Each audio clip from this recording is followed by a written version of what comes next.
United States suspends immigrant visa processing for 75 countries.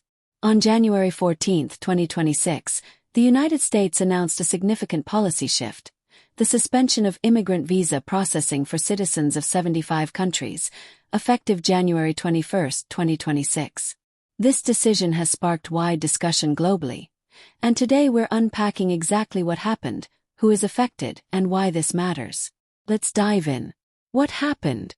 The U.S. Department of State issued a directive pausing immigrant visa processing, meaning visas that allow people to move permanently to the United States, for nationals of 75 countries. These affected countries span Africa, Asia, the Middle East, Latin America, the Caribbean, and Eastern Europe.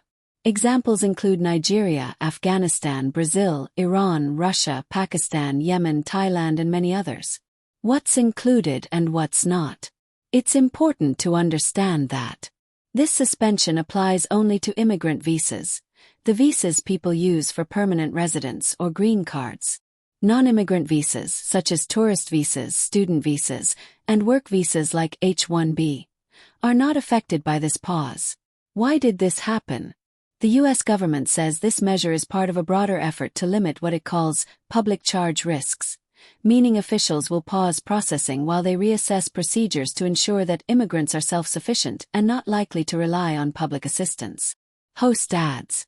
Critics, however, argue this move goes beyond public charge concerns and turns into a broad restriction on legal immigration, with significant humanitarian, family, and economic consequences. Who's affected?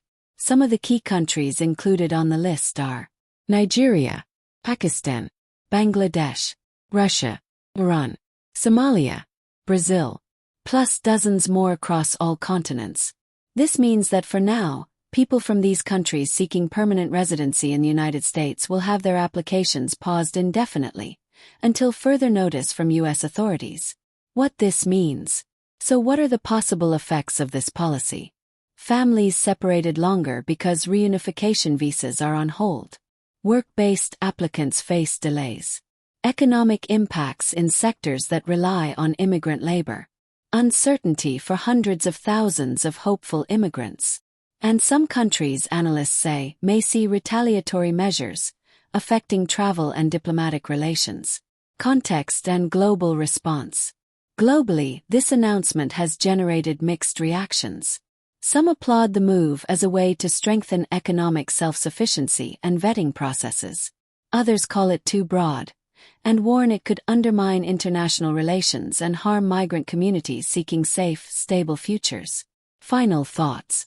This policy is still evolving. What we do know is that it marks a major shift in U.S. immigration policy, one that will resonate with families and applicants across the world. If you or someone you know is affected by this, reach out to trusted immigration advisors and official resources for updates. Closing. Thanks for watching Discovery Learning Hub. If you found this video helpful, hit like, subscribe, and turn on the notification bell so you never miss a breakdown of global news that matters. Drop your questions in the comments.